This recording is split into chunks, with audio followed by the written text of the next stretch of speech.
Vous écoutez les podcasts de Wati.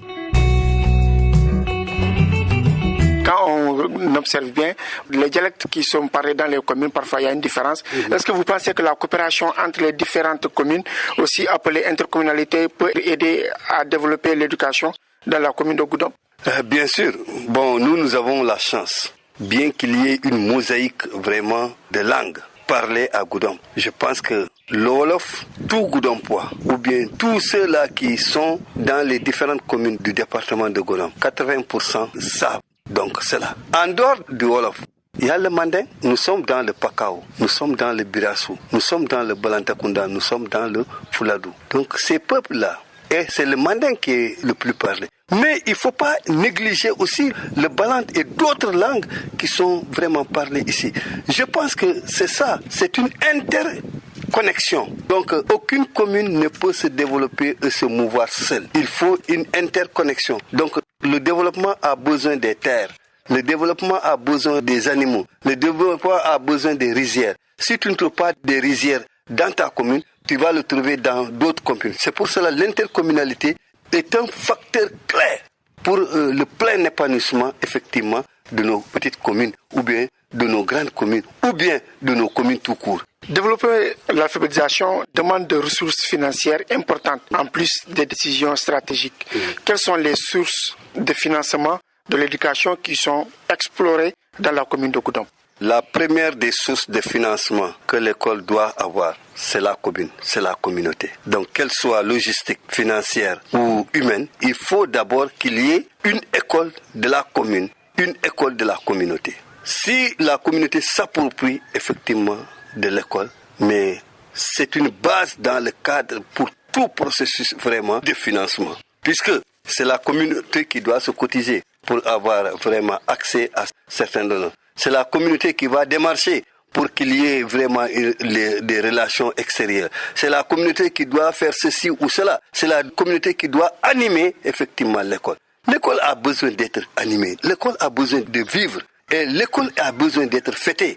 Il faut fêter l'excellence. Pour fêter l'excellence, on ne peut pas venir comme ça là parler de... Non, c'est la communauté. Il faut que la communauté épouse cette école-là pour que cette école-là émerge. Effectivement, c'est ça. Il faut aussi qu'il y ait vraiment l'excellence. Et pour qu'il y ait l'excellence, il faut que chacun s'y mette. Et la deuxième source, c'est l'État. Moi, j'œuvre pour une école communautaire appartenant à la commune, à la communauté.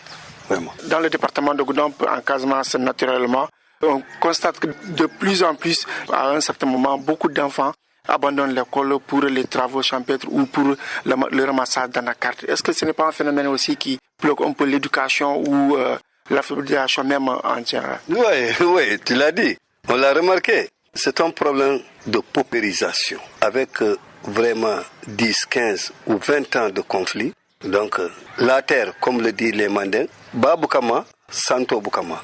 Donc, la principale richesse de Goudomp, ou bien de la Casamance, c'est d'abord ces rizières, ces fleuves poissonneux. Mais s'il n'y a plus de poissons, ça pose problème. Si à cause effectivement de la salinisation, nos rizières ne donnent pas, il y a problème. Donc, ça accentue la pauvreté. Et quand il y a la pauvreté, mais c'est tous les maillons vraiment de la société qui y touchent. Parmi lesquels nos enfants. Un père de famille, il amène pour que l'enfant puisse d'abord étudier, il faut qu'il y ait vraiment à manger, à boire, si à loger, si c'est qu'il a font défaut. Il y a problème. C'est pour cela qu'il y a des perditions. Mais on ne peut pas se dédouaner. Donc, il faudrait quand même faire la sensibilisation. Je pense que ça a tendance à disparaître. Maintenant, ce n'est pas en un jour qu'on voit vraiment les arrêts. Nous y sommes. En tout cas, l'association des parents d'élèves que je dirige a eu à mener beaucoup de campagnes de sensibilisation qui a donné des fruits. Mais je dis qu'effectivement, nous avons cette problématique-là de déperdition. Mais si vous approchez de l'IF de Goudomp, il vous dira que ça a une tendance baissière. Et là, on le souhaite vivement. Autre problématique, c'est l'indisponibilité des femmes pour l'alphabétisation. À un certain moment, on voit que beaucoup de femmes, au mois de mars, avril, mai, ne sont plus disponibles pour l'alphabétisation. Qu'est-ce qui explique ça?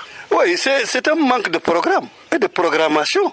Mais bien sûr, Si vous voulez qu'en plein hivernage, faire des cours d'alphabétisation, mais la femme va préférer cultiver sa rizière. Donc il faut un planning. Il faut un planning.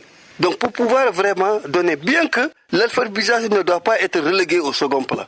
Mais la quintessence, ce qui fait de l'homme, de la famille, pour qu'il vive, c'est le manger. Donc il faut d'abord préparer le manger. Pour préparer le manger, pour chasser la faim, c'est cultiver d'abord. Donc la culture est primordiale dans ce cadre-là. Maintenant, si vous voulez, les techniciens de l'alphabétisation et les ONG qui œuvrent dans l'alphabétisation, en collaboration avec les autorités communales, il faudrait voir un programme bien déterminé. C'est pour cela que j'ai dit qu'il y a un manque ou bien une absence de programmation et de vision. Chaque département a sa spécificité. Il faut voir cela. Wati vous offre cette série d'entretiens avec les élus locaux en partenariat avec la Fondation Konrad Adenauer. Pour découvrir plus de localités des 14 régions du Sénégal, rejoignez le site internet www.senegalpolitique.org.